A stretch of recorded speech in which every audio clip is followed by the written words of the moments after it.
Thank you. Thank you very much. It's a pleasure to be again here on the stage on the third edition. I congratulate the organizers for putting together such an important event that helps us to connect the civil society, business environment with the various officials and convey our ideas. With your permission, following on the great example of our Minister of Finance, I will switch to Romanian, and I hope you understand, because the vast majority of you are native Romanian speakers, and I want to make sure my message is loud and clear. Sunt trei teme centrale. There are three main subjects I would like to address today, and I am very glad that Minister Cuțu is here today. If Romania would like to grow economically and maximize its potential, it needs three things.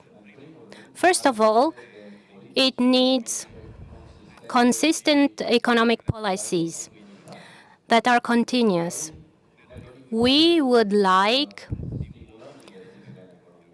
to stimulate and attract new investments to grow exports, but unfortunately now we do not have even one institution from side of the government, and I'm talking here of the Romanian Foreign Trade Agency, which only consists on paper, to be able to compete at the same level with neighboring countries like Hungary, the Czech Republic, Poland, that have very well established institutions and know how to attract investors in this competition, in this global competition for investments.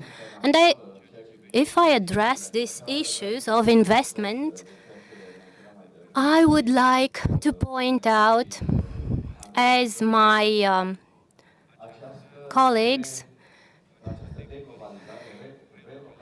this relocation, nearshoring, friendshoring, relocating investments from regions where we would like no further dependence on those countries. In order to be successful, to attract investments in Romania, we need at least three things: well-prepared labor force, and if we will not manage to pass education laws that are accepted by everybody and implemented in the course of one generation of 20 years, we will face a very difficult situation, and nobody will be able to profit from the competitive advantages of Romania on the regional and European market. So we first of all need well-prepared workforce. We need infrastructure. Unfortunately, lacking of political continuity over time, now we see that we have projects to be implemented. Up to now, infrastructure projects were done mostly on paper. We need hospitals, schools, railways. If our roads are full of potholes and trains move very slowly from one border of the country to the other, to be successful from an economic point of view, we also need fiscal, predictable and sustainable fiscal policies. Romania is not the only country in the world to adopt populist decisions. They target certain moments in time, but we have done this several times. We have prioritized immediate needs over long-term needs. The other issue we have to address are fiscal and budgetary policies. Many things happen. There is an entire reform in the Fisc and the Finance Ministry and the NAFA. This resilience mechanism makes huge amounts of money available in order to modernize the Romanian NAFA to ensure tax collection from every taxpayer, not only from those that who are paying their taxes now. We support these measures, and I have repeatedly stated that we are willing to bring experts, especially in the field of digitalization. I wish for Romania to carry on this journey, to this road.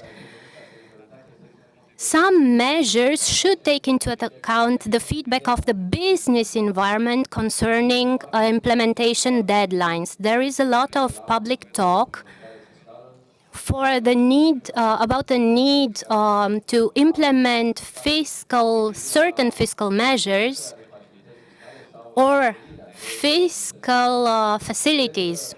On the other hand, there is also talk of the abolishment of some measures. It is the resort of the finance ministry, and such measures should be adopted in a consensus with the business environment. There is the subject of progressive tax, solidarity tax on the turnover, and maintaining a competitive tax system.